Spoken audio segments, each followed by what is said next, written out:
Back at home, feeling misunderstood, and between these ears ain't nothing good. Welcome back, ladies and gentlemen. It is finally here. The playoffs are finally upon us. The playoff beards are looking greasy. We're getting a lot of fights. People are sick of each other. That's just the most polite way I could put it. Oh, playoffs is on another level already. We are 3 days in. I would say we are 1 day in technically for NBA playoffs, and we're 3 full days in for the NHL playoffs. And man, oh man, have we already had fireworks everywhere. Yeah. Fireworks everywhere. Well, fireworks everywhere except for in Canada because they're taking their time a little bit. Hey, you can go watch some regular season hockey though in Canada. So if you want, if you miss a regular season, you can watch Canucks and Flames play. Yeah, play for nothing. Way to go, guys! You got sick for a few weeks, so now let's throw you out there and finish out the rest of your season. But there's a lot of stuff that happened over the weekend, but we're gonna mainly focus right now on the NHL playoffs because we might have kicked things off with an instant classic with Washington and Boston Saturday night. It's Chara's revenge going into Boston playing against his former team, and it kind of pains me a little bit to say that Tom Wilson scored the first goal of the 2021 NHL playoffs. But let's talk about that series a little bit. The haters are pissed. No, I'm pissed. I'm not gonna lie to you. I'm not. It's hockey. Not okay. I just don't like Tom Wilson as a person. It's not the way that he plays. I just don't like him.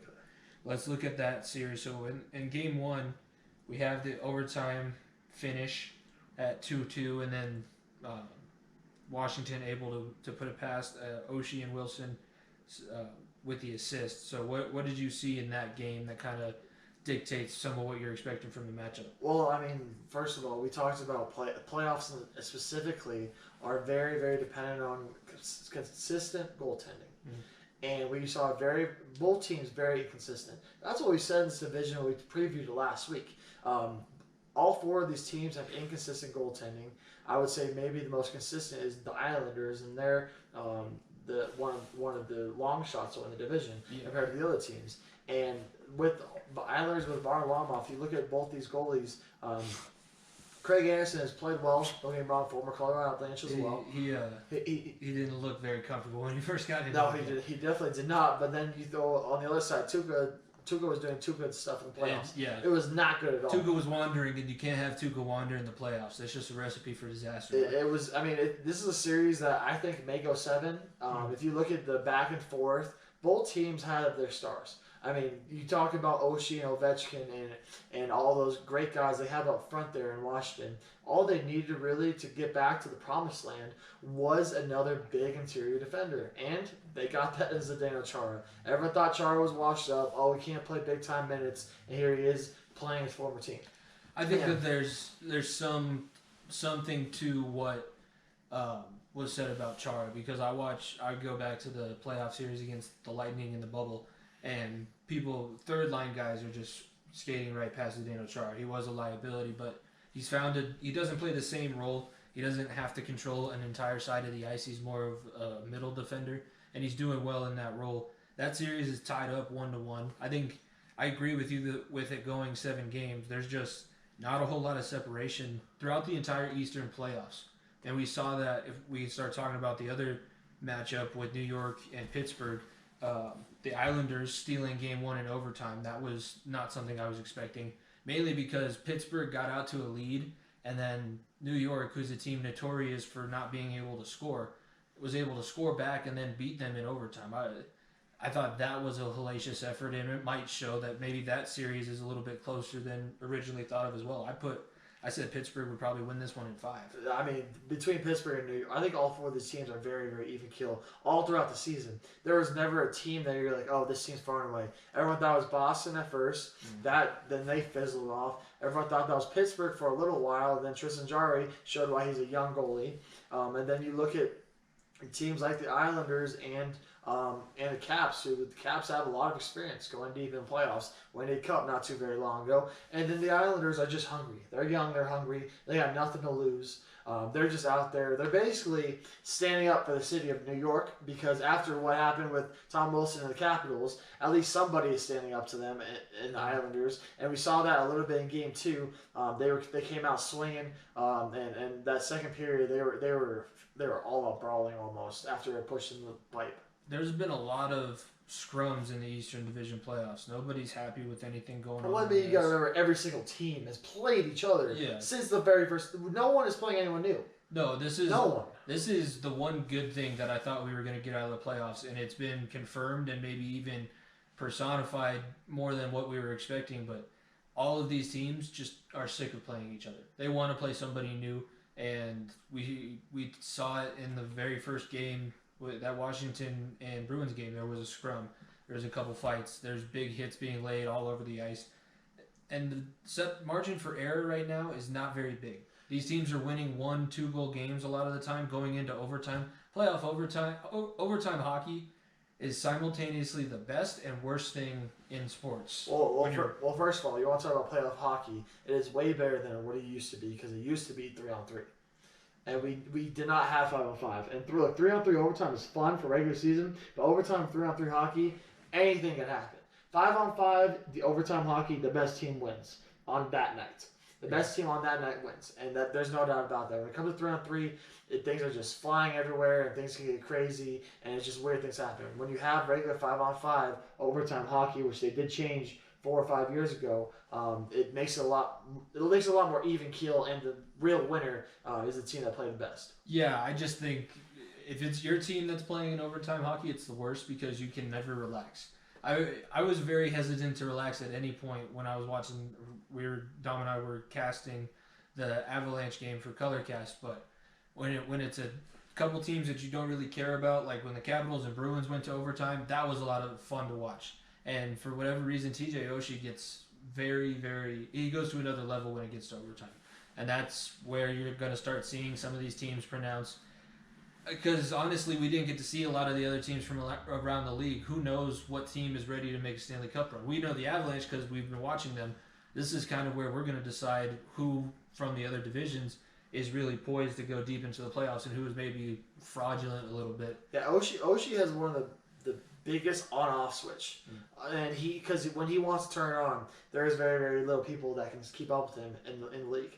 And when he's not going full speed technically or going out there at full swing, it's not. He's just a role player. But he can be that guy for them, but he doesn't have to because of number 8, the great one on the team.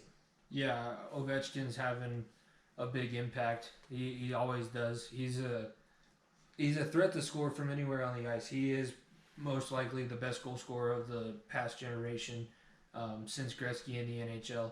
And that's not, you can't really debate that with the numbers that he's put up throughout his entire career.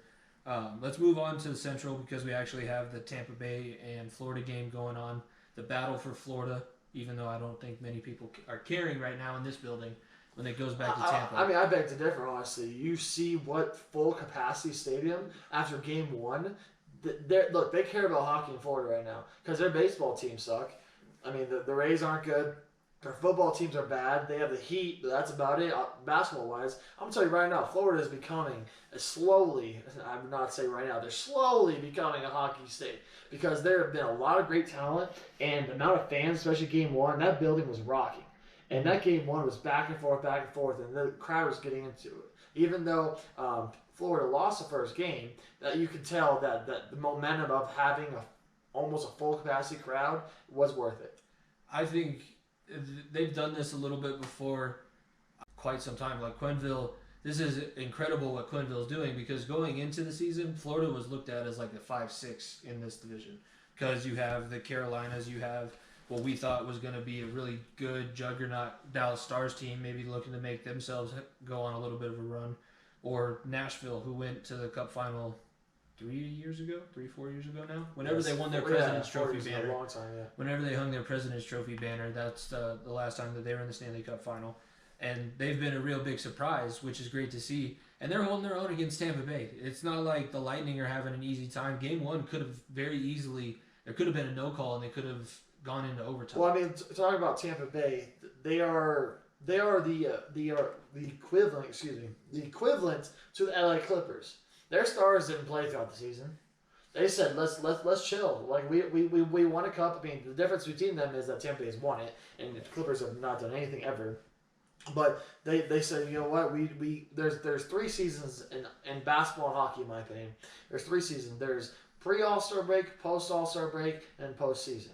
And you got to be able to stick. You got to be able to go through the first 2 seasons and be a contender, and then when you got to have those guys step up in the third, in the third season, which is the postseason. And that's what Tampa Bay is relying on right now, because being a 3 seed, not having home ice advantage, which technically doesn't matter because they are playing against Florida and they can basically drive to every game, so it's no problem. But that does add in a little bit of a factor. Yeah, and Nikita Kucherov, there was once maybe somebody had a thought that the rust would get to him not being on the ice. No, he came out and scored 2 goals in the first game. He's got 2 more points in the game that's on right now. He's back ready to go. Braden Point looks like he's skating with the best of them. I said it not last year, but when we were doing the bubble playoffs. Yeah, when we were doing the bubble playoffs, Braden Point is Florida man Nathan McKinnon. That's all that is. He's just as fast. I'm not going to say just as skilled, but that's the role he plays for Tampa Bay. And now we're seeing him get a little bit. I mean, talk about these 2 teams, especially hate each other, being in-state rivals. And they're, like I said, every single team is sick of each other. Absolutely sick of each other. This is not a normal postseason. Normal postseason, you play a team. You don't usually play your divisional teams. You play a team that you only saw 3 or 4 times throughout the year instead of 8 times each.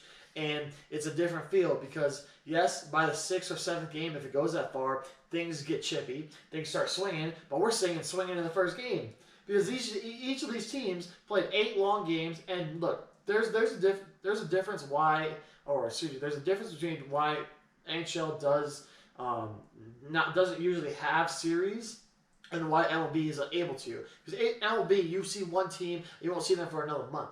And NHL, this format you had to do because of restrictions in Canada being weird, and the weird divisional setup. What do you mean weird, eh?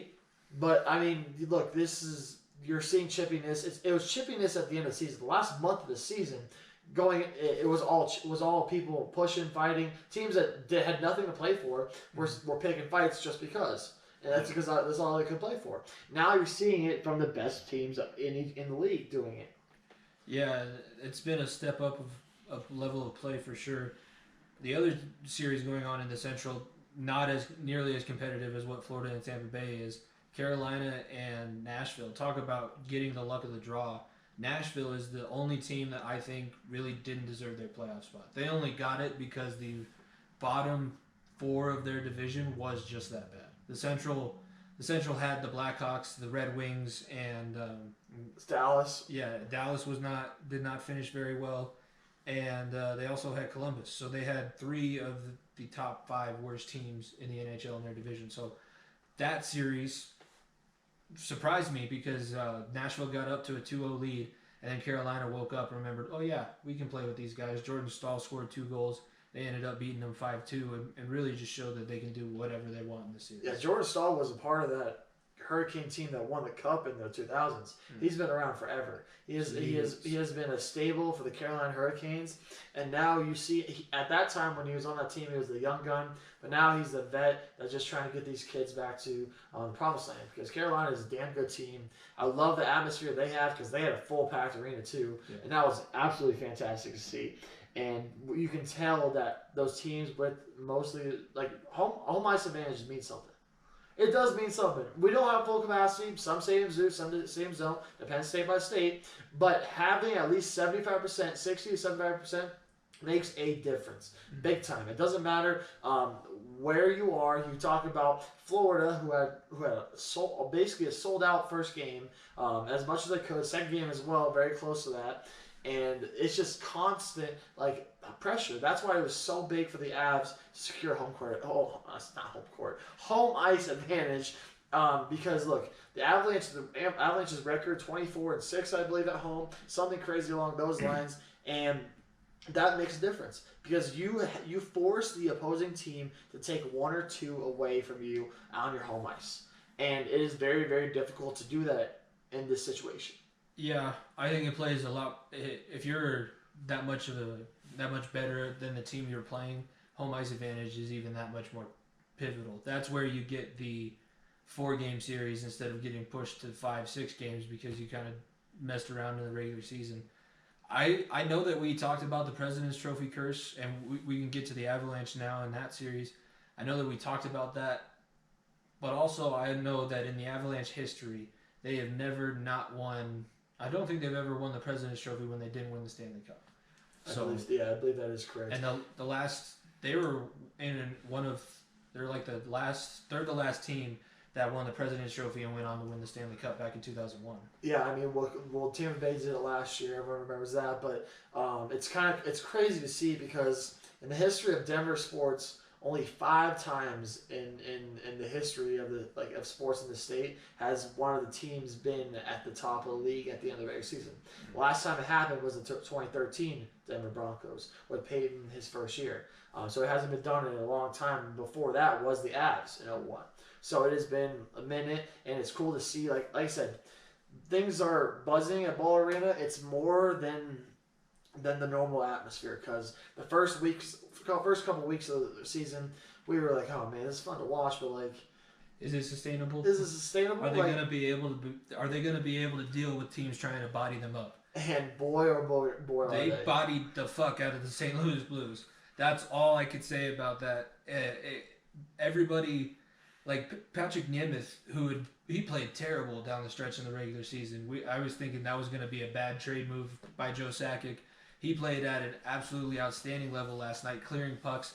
Ryan Graves, who we stand out after his performance against Vegas at Lake Tahoe, that dude has just a lot of grit to him. And he was on our cast yesterday. I mentioned him. He's got 5 points on the season. He's not on the ice for production, but he brings that kind of enforcer's presence, and he's got the defensive mindset to where he is much happier blocking an opposing player's shot almost as much as a goaltender than he is to actually score himself. Well, I mean, this team is not satisfied with wins. They're not. This is a completely different scenario from the last couple of years. And you can talk about the toughness, but I look at the way they conducted themselves when they were up. This is a team that lost deficits or were underdogs for most seasons. I go back to when we played Nashville in the first round of playoffs. We were an underdog every single game. We basically let them bully us into. We let them bully us, and we had a 4-string goalie in the Hamburger Andrew Hammond out there. I remember watching that game and being like, damn, it would be nice to have a consistent goaltender. Here we are 3 years later, we finally have it. 3 years later, we finally have it. Oh, yeah, that was... Both goaltenders were out of their minds last night. Let's just throw that out there. But I agree that Philip Grubauer gives this team the confidence. The Avalanche they were in their defensive zone, and there were a couple times where the Blues were pressuring. But really, it was just the Blues bringing the puck back to the defensive zone. One of the defensemen for the Avalanche steals it back and sets up the offensive play. Here comes the blue blur down the rest of the ice. You can't skate with anybody on this team. It's the forecheck because you look at where the ice was tilted. It was tilted on the St. Louis side completely because the trust that was behind them. Yeah. It goes into that factor. Look, your goalie may only have 20 saves one night, but knowing who you have behind you gives you all the more confidence to take chances because you know your back end defense and your goaltender will save your ass. And that's why the Avalanche team were doing. Because you talk about the last 5 minutes of the game, it took 3 minutes for the Jordan Binnington to get pulled for the extra man advantage because the Avs had it in their zone and kept it down there. That's just the factor of believing in Grubauer and believing what you have behind you. Yeah, Grubauer had one. I don't know how he was able to do it. He had a couple of those saves that really show you, okay, this guy is the real deal because that's not a fluke. If that's a fluke, he's the luckiest man alive. And then he also knows he's also not like upset when he gets bailed out by his defenseman, like we saw him get a couple times. And the defense was laying out, They had like 7 block shots in the game. The defense was showing out. 2 penalty kills, where I think there was only 4 times that I thought St. Louis was really close to scoring on their power play opportunities, and you convert 2 out of 3 of your power plays.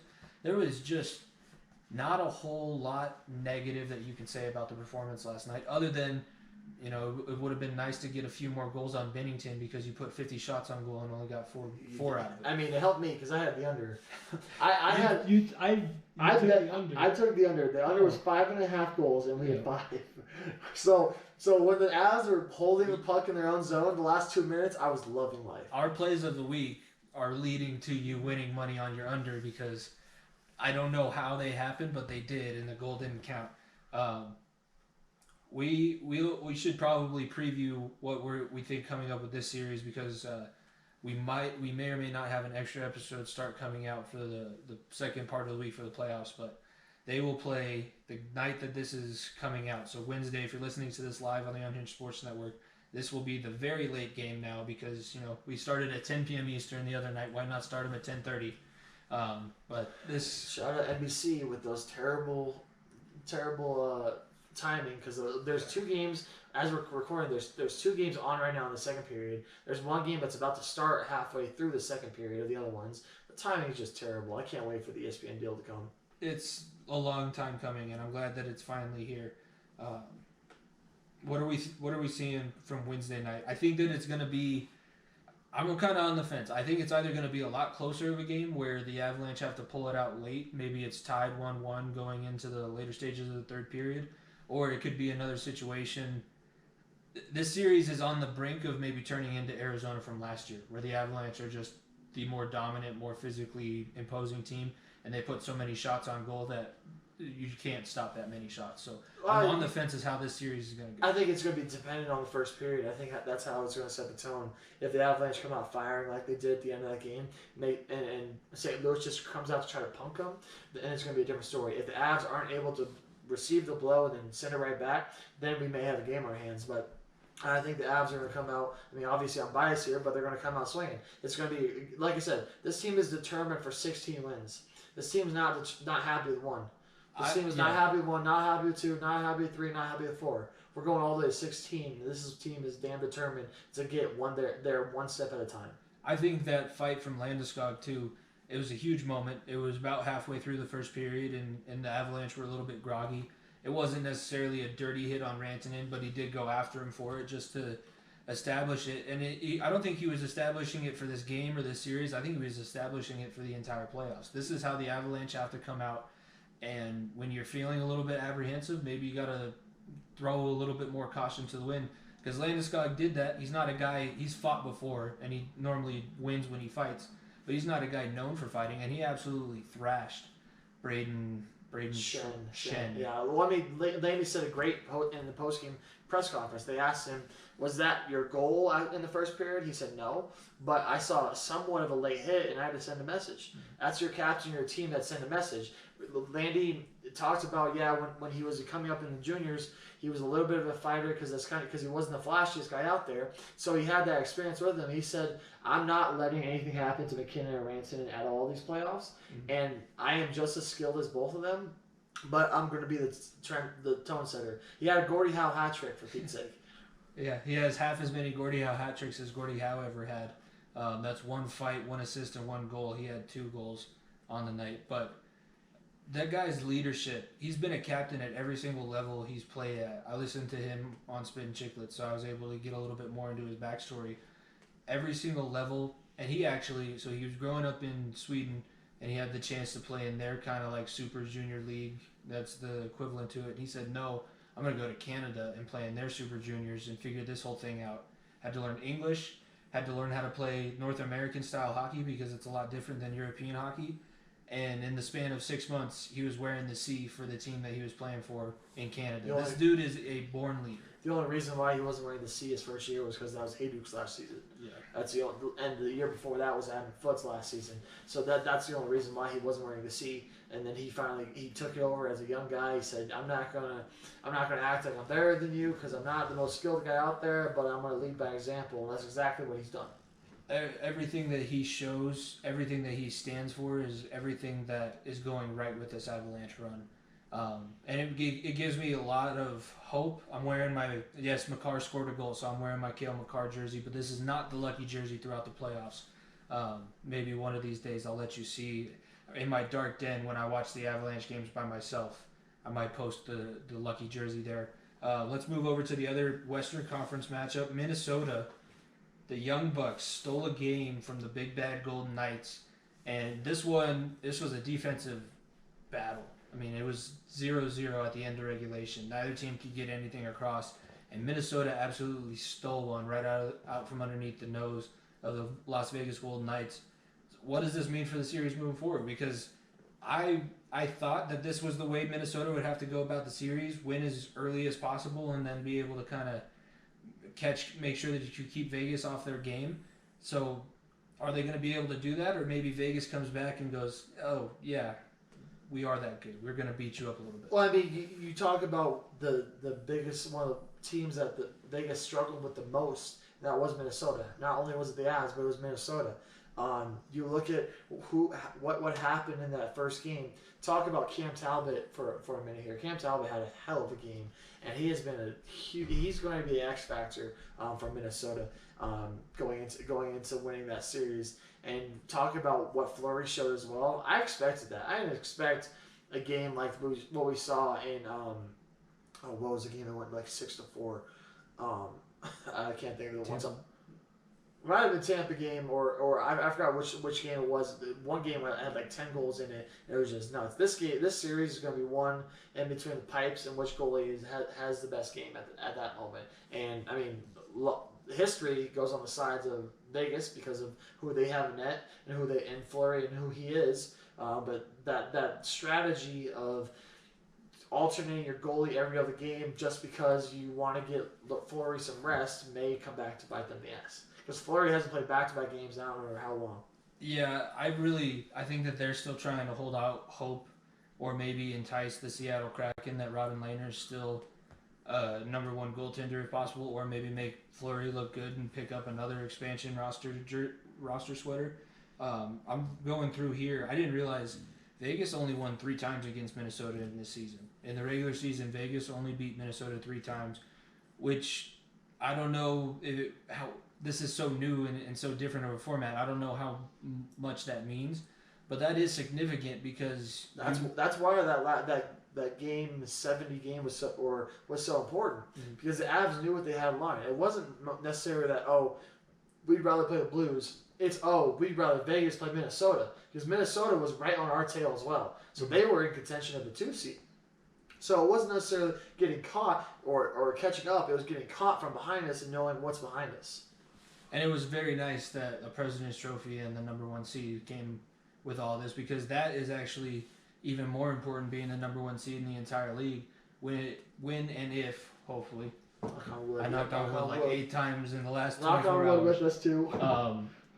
If and when they get out of the divisional playoffs, they would go to the automatic 1 seed and play the lowest remaining seed that came out of it. So that's where the Eastern standings kind of come into play a little bit, because if Tampa makes it out of the East, they're going to be one of the lower seeds, because I don't know if I see another 3 or 4 seed possibly making it through their own division. Toronto fumbles the bag again like they usually do. That would be hilarious, and then it would also be Montreal, so Toronto would absolutely go home crying. I think that's all the series. I don't think we should talk about the Canadians until they actually play games. Won't give them that. Sorry, but I'm looking forward to seeing Austin Matthews play. I haven't been able to watch Toronto yet, and I believe they're the first Canadian game going up, other than the ones that are going on ESPN Plus right now. But NHL playoffs, we are paying a lot of attention. If we're not casting Avalanche games, we will be live tweeting. Or hopefully trying to be there. Yeah, I would love to be able to be at the game and do something from Ball Arena, but if not, we will be watching it. We will be letting you know what we think about what's going on the ice, and I will try to keep myself in a little bit better check than I did during the bubble playoffs. I was a little bit heated then. These Avalanche don't look like they're going to raise my blood pressure all that much this season, but that's... Knock on wood on that one too, buddy. Yeah. There. Okay, now we've knocked on wood for everything.